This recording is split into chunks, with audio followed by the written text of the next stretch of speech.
So that is the treatment.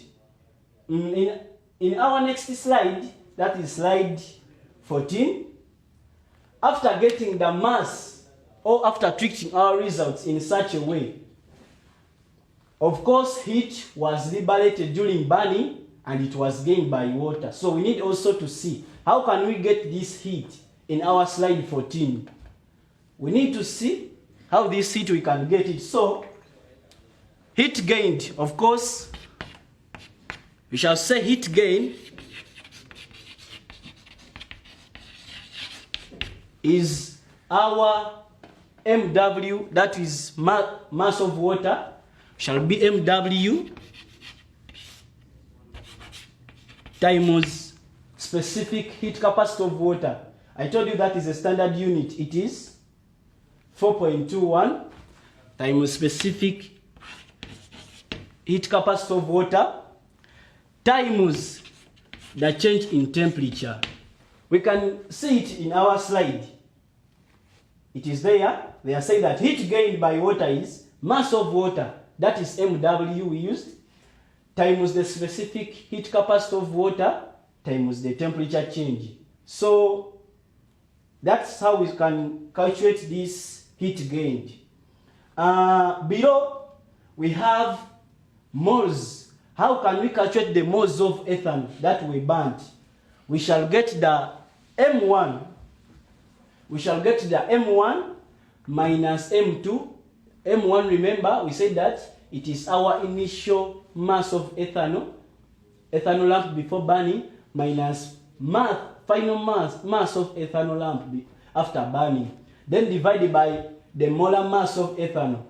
I hope we all know we know the formula of ethanol. So you just write it, then you calculate its relative formula mass. So that would be used as our molecular mass.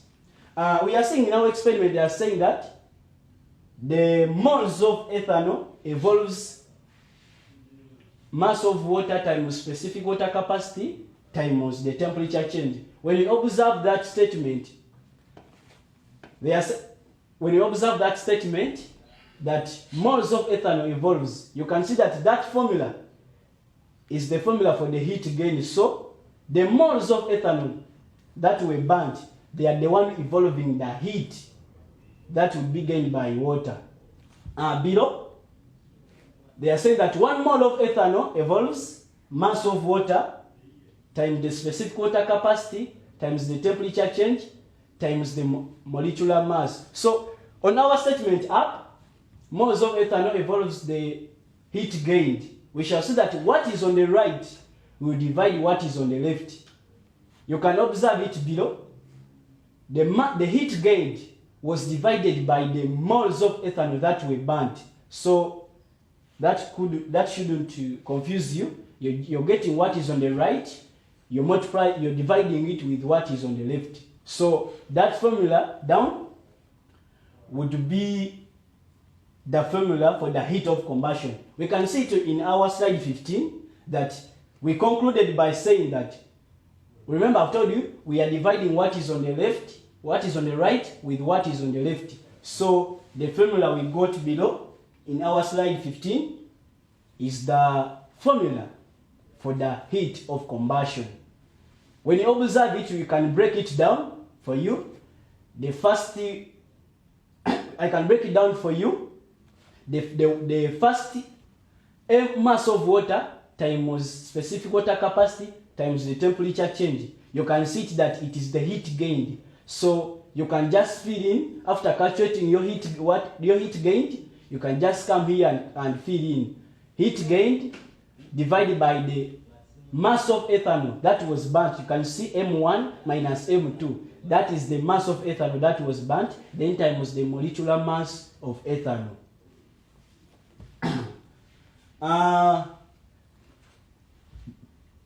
This is the, so we shall conclude by saying thus the heat of combustion of ethanol is the mass of water times the specific water capacity times the temperature change divided by the mass of ethanol that was burnt times the molecular mass of ethanol. In our next slide, we have come up with some of the reasons why we used ethanol. Because ethanol is a good fuel. So we have given you reasons as why we used ethanol. First of all, it produces a lot of heat. It is cheap and it burns easily. It doesn't produce much smoke. So in this experiment, when you're carrying out this experiment, you have to use a fuel that doesn't produce much heat. It should be safely stored. Yeah, you can read them in our slide as you see from our screen. So in our slide 17, we have come up with an example. And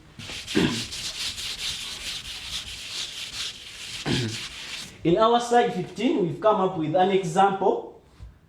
And this example will help us learn more or discuss it more so that we can understand it. They are saying that use the following specimen results to calculate the heat of combustion of ethanol. And they are saying the initial mass of ethanol lamp and ethanol before burning is 29.592 grams. Sorry, it is 29.974 grams. So that is our M1. So treatment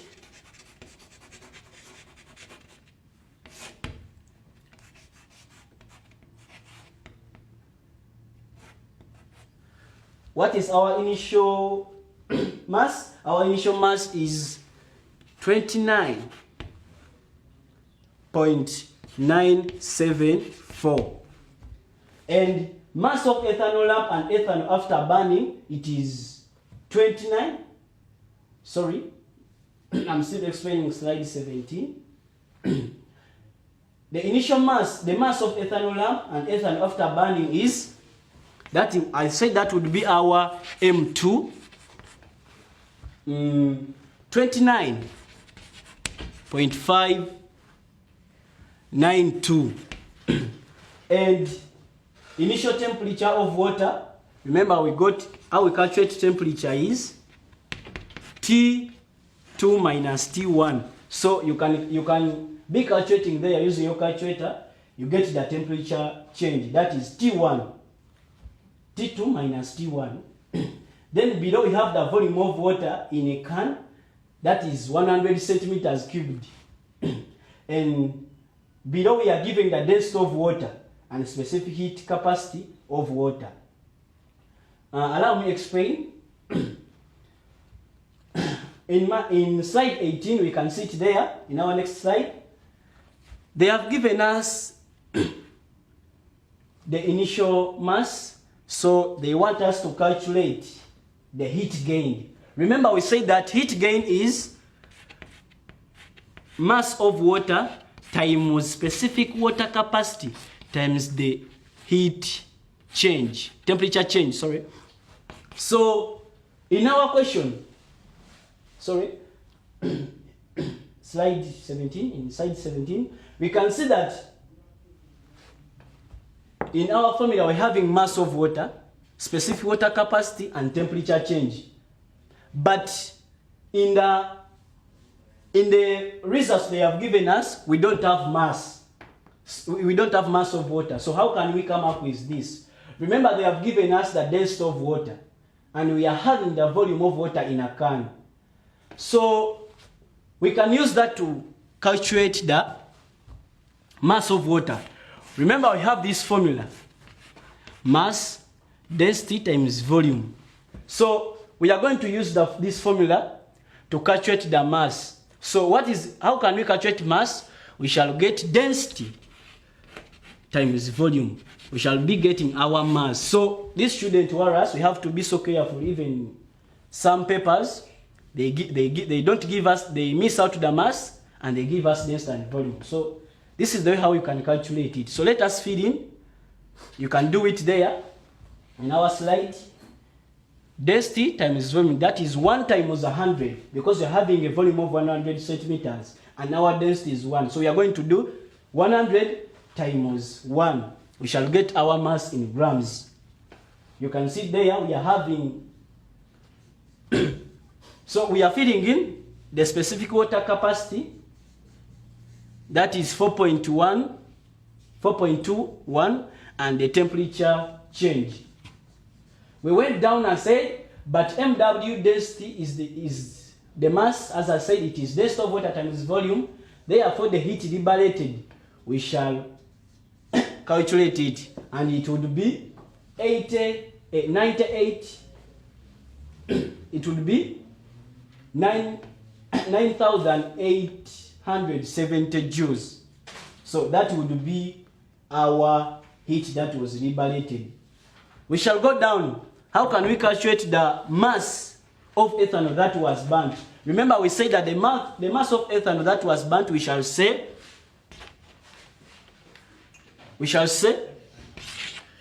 initial mass, that is M1 minus M2 grams. You can see it there in our example. We are having initial mass minus final mass. So that's how we can get the mass of ethanol that was burnt, and we got 0.382 grams. And after calculating the heat liberated, of course, we have to calculate the moles. If you can recall in our treatment, so we can also calculate the moles of ethanol that was burnt, because we say that the moles will evolve that heat of 0.382 grams.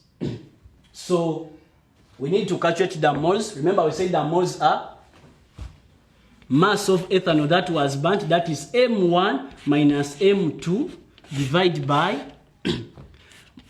molecular mass of ethanol. So divided by the molecular mass of ethanol. So we are going to get the initial mass of ethanol before burning, ethanol lamp before burning, minus final mass of ethanol after burning, divided by the molecular mass of ethanol.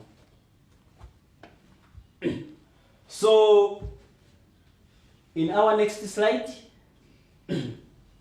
we shall see that we shall get the 0.80 grams that were produced, as you can see it there. That's the mass of ethanol that was burnt, and it liberates the heat gained. You can see it is 9,870 joules. So I said we divide what is on the left divided by what is on the right. We divide what is on the left, and remember we said 1 mole of ethanol liberates the heat gain. So what is the relative atomic mass of ethanol? It is 46 grams. So we shall say 46 grams of ethanol, that is 1 mole of ethanol, will liberate the 0.3 grams, will liberate the 9,870 divided by 0.38, our grams of ethanol that was burnt, times the moles of times the 1 mole of ethanol. So our answer is there as seen on the screen.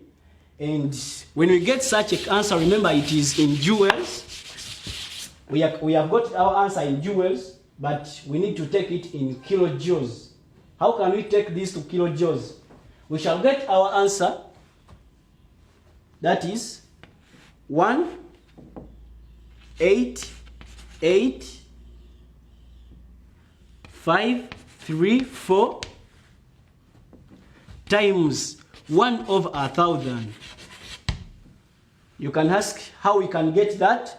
Remember, 1 kilojoule comprises of 1,000 joules.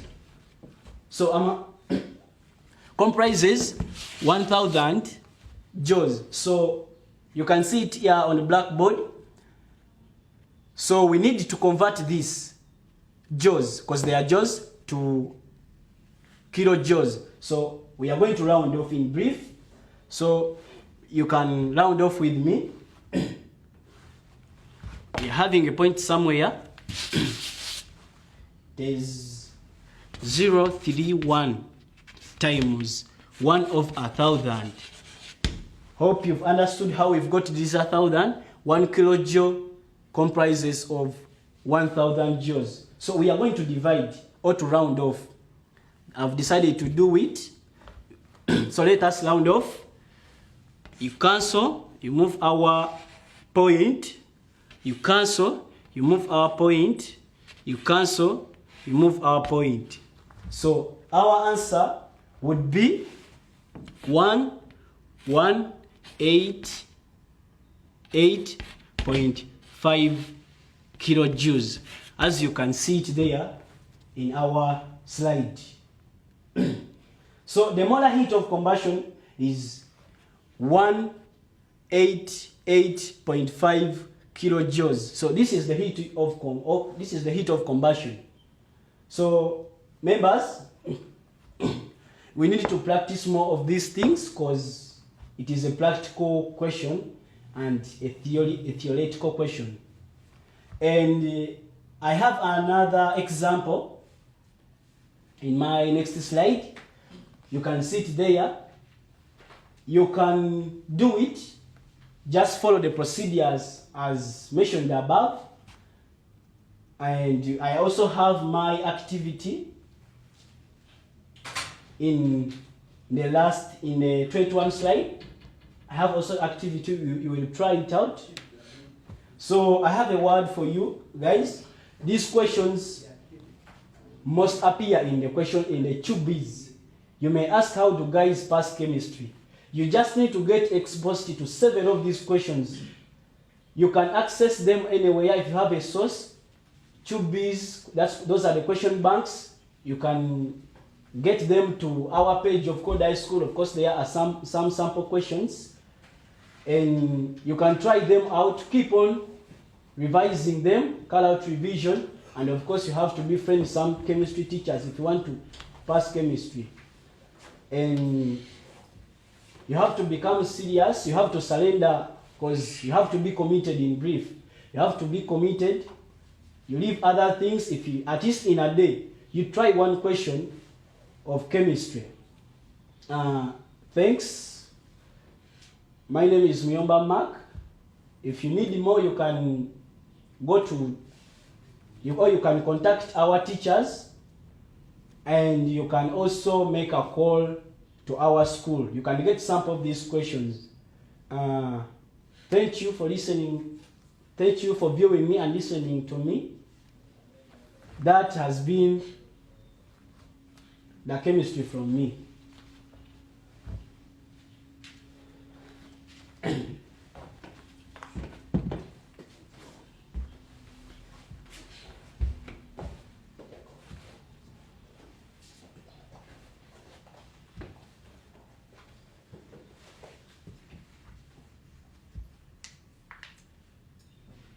I welcome you from that experiment that you have looked at with your fellow student.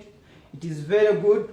Maybe sometimes you might think that teachers are the only people who can talk about chemistry, but it's good that you have heard from a fellow student. You also learned from us, so you can also learn.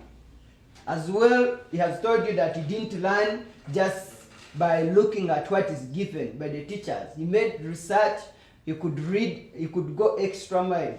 Okay? So don't limit your mind on only what the teacher is giving.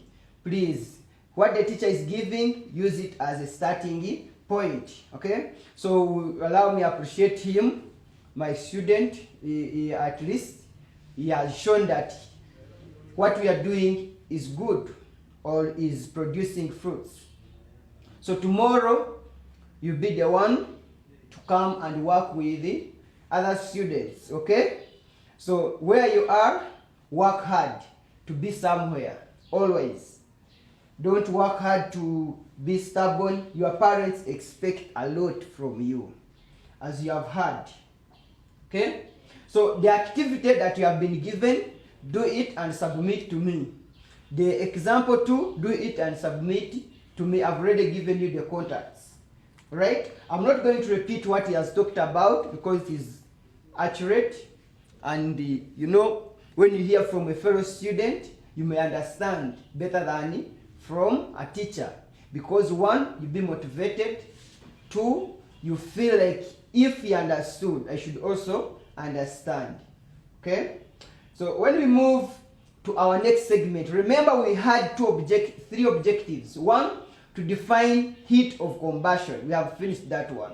He did it very well. He said where you meet the word heat of combustion is the same as enthalpy of combustion. So today, if you meet heat of combustion, don't be confused. Okay? And another day when you meet enthalpy of combustion, it is meaning the same. So our first objective was defining it, then describing the experiment. He has taken you through that experiment. If you are not able to copy some of the notes, you are going to access them on our website. Okay? The example, I think you followed with him. Then let us move to heat of solution. We want to see heat of solution. We have said we are going to be digging deep into details of each segment as far as heat change is concerned. Okay? So now we are going to look at what they call heat of solution.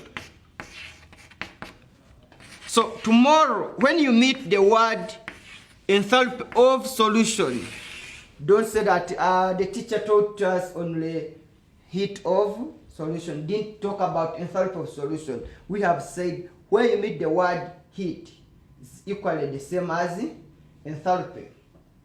So if we can look at our slide 23, we are going to see how we can define heat of enthalpy and what takes place. Remember, on heat of combustion, we have seen that it gives out heat to the surrounding, and those reactions are only exothermic, right? So here we are saying that is the heat change which takes place when 1 mole of a substance is dissolved in a specific amount of solvent. Take note of the word 1 mole of a substance, because we are going to be referring to that word 1 mole of a substance. Our answer will be in, we shall give it according to 1 mole of a substance, okay, that will be dissolved in a specific amount of solvent, and the amount of solvent will be given. So we are saying that here, when it comes to enthalpy of solution, for it can be either, the reactions can be exothermic or endothermic, okay? So we are going to see when you calculate a number and it gives you a negative value. We said yesterday that exothermic, for exothermic reactions, delta H will be negative. For endothermic reactions, delta H will be positive. So this one, they are not going to state for you. Some questions are going to say, carry out the calculation after you state whether the reaction is endothermic or exothermic. So the only way you can identify whether the reaction is endothermic or exothermic is by positive or negative. Some of you, when you are calculating a number and you meet somewhere where there is a negative, you remove it. You tend to neglect it and say, the negative is not supposed to be there. Please don't just predict. Do the calculation. The answer you get will tell you what the reaction is, right? So don't say that negative, no, I can't get a negative. You can get a negative. It is also a value and it indicates something, okay? So remember, whatever you are doing, we have to carry out an experiment, okay? Whatever you are doing, you have to carry out an experiment. Even using the heat of solution, we have to carry out a given experiment. So now we want to see which experiment you can carry out. Experiments are very many. When you carry out one experiment, please visit textbooks, visit other sources, and get more experiments, okay? One experiment is not enough, as we shall see, because it is just an example. It is a guiding tool to you.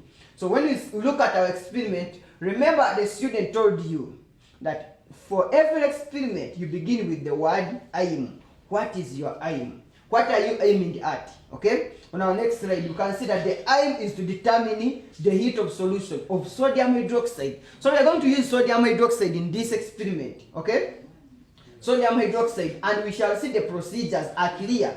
Place a known volume of water, you can call it V, into a plastic beaker. Stir well with a thermometer and record the temperature of the water. Remember, temperature is very important. After putting water, you record the temperature of that water, but you first stir it, you mix it. Stir means mixing. Okay? Then you carefully add a known mass of sodium hydroxide, you can call it M, in the water. Alright? Then after adding, you stir again and record the temperature of that solution. Okay? Remember, there is nothing much you are dealing with. You just get a beaker or a test tube, but there they have told you use a plastic beaker. You add their water, you stir, you put there the what? The thermometer. Very easy. Then you add there a solute, which is sodium hydroxide. You stir also, then you measure the temperature. And those temperatures should be recorded. So when we go to our next slide, we are going to see how we can summarize the results obtained. Okay? You know, every experiment will get how to treat it. That's why we say treatment of results. Having talked about all that, what can help us to move to a calculation? Remember, our major aim is carrying out calculations. Without calculations, chemistry may not exist. That means without you knowing mathematics, you may not survive very well in chemistry. Okay? So at least a mark of mathematics should be corresponding with a mark of chemistry for you to pass. Those who tend to neglect some of the subjects and say, me, I want to be a chemist, you will not be a chemist without mathematics, without physics, without biology, without even other subjects are very essential because they contribute to your first grades. Okay? They contribute to your first grades, they contribute to what you get. So when you look at that treatment of results, we see the volume of water used. We have said in the experiment that is V. We gave it V. Mass of sodium hydroxide, we gave it mg on our slide. Initial temperature. The initial temperature is the temperature of the solvent alone. The temperature of water. You measured it and you have to call it T1. Then final temperature, that is T2. Right? On our slide. T2. Then given, those constants will be given. Density of water, put it in mind, it is always 1 gram per cubic centimeter. If it is not 1 gram per cubic centimeter, visit the first page of your question paper. You'll be able to get the density of water. Those standards are always given. They may be given within the question, they may be given on the first page. Specific heat capacity of the solution, they are giving it to you as 4.2 joules per gram per degree Celsius.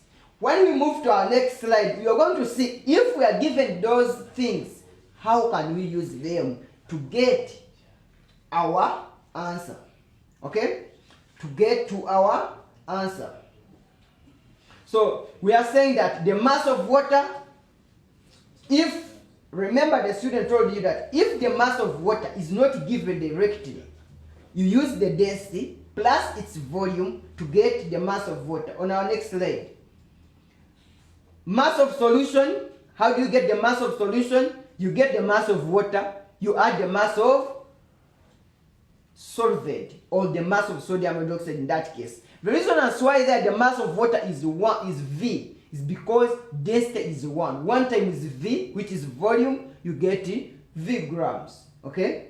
So temperature change, you get it from the final temperature, which is T2, minus the initial temperature, T1. Then heat liberated, we have already seen that heat liberated, heat gained, is equal to mass of the solution. You multiply by specific heat capacity, you multiply it by temperature change. Alright? And those are the things you have been looking at in the other experiment. Then, having seen that, that heat liberated can be given by the mass you have added, which is M. So if it is given by that mass, then we look at what about 1 gram. Whatever we do, we look at 1 gram. On our next slide, we see that 1 gram will be that mass, the heat liberated, divided by mass. Okay? Now remember, we are given sodium hydroxide, and the the molar mass of sodium hydroxide can be got using a periodic table. Sodium is 23, oxygen 16, hydrogen is 1. When you add up those ones, you get 40. So that means if 1 gram of sodium hydroxide can liberate that, what about 40 grams of sodium hydroxide? That means you get what is liberated by 1 gram, you multiply by 40. Then the answer you get, it will be the heat of solution. Heat of solution in that case will be in joules per mole. But we said the SI unit of enthalpy change is kilojoules per mole. So whenever you get the answer in joules, make sure you first get it. Some of you have a habit of getting the answer in the calculator. Then you say, this one in kilojoules is what? You put there the answer. You will miss out some marks. Okay? Because you need to indicate each and everything, as you can see in our example 1. Okay? On our next slide, we have example 1, and that example 1 can help us to explain whatever we have looked at. Okay? When we say, they are saying that when 10 grams of ammonium chloride was dissolved in 100 cubic centimeter of water, the temperature changed from 21 degrees Celsius to 19 degrees Celsius. You can take note of that one, initial to final. Determine the molar heat of solution of ammonium chloride. Okay? Specific heat capacity of solution is 4.2. Density of water is 1 gram. Nitrogen equals 14, hydrogen 1, chlorine 35.5. Some of those things you know them already. So what you do, we move to our next slide and see how well we can summarize all what has been given, so that we can be able to use it in our question to determine what we want. Alright?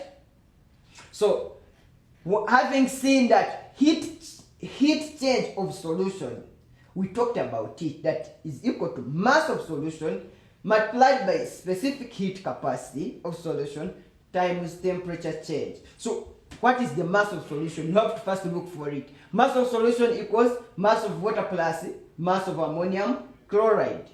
Okay? Mass of ammonium chloride was given as 10. Alright?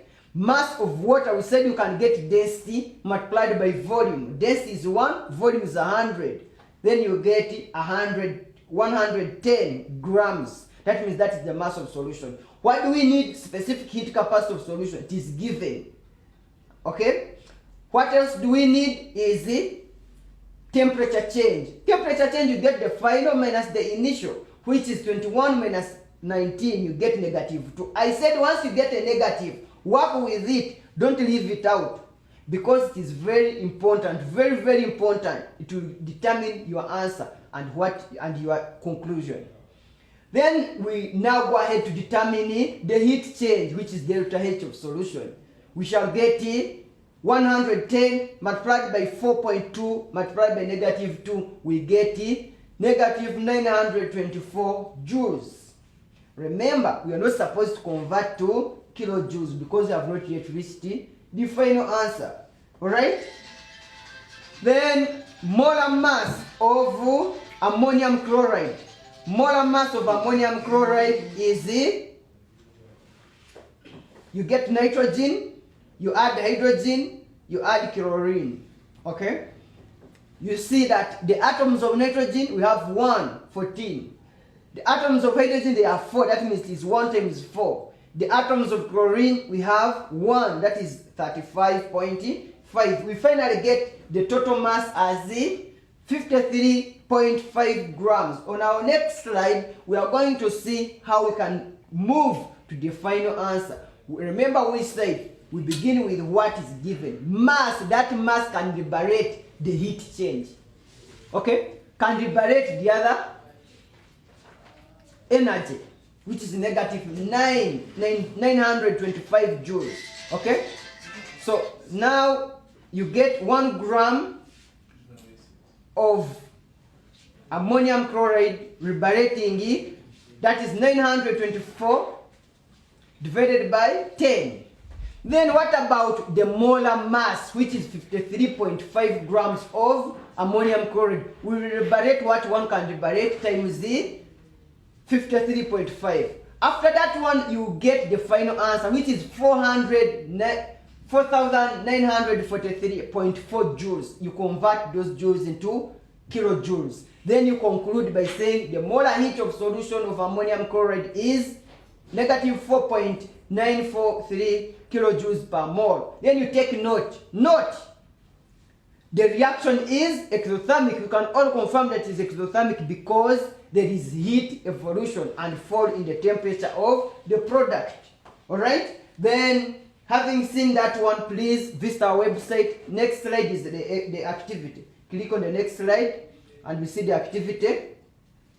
That is the activity. Please, the activity you may not be able to copy it because of time, but visit our website. All these things are going to be there. You can download the video. This activity is already recorded. Okay? So I want to remind you about a few things. Visit the website, visit the top television page, or contact me on Solar Boki, on Facebook page Solar Boki, Twitter at Solar Boki UG. Then you call me on my contact. You have been good listeners, good viewers. We appreciate and the coordination we have with you. May the good Lord keep you. Thank you.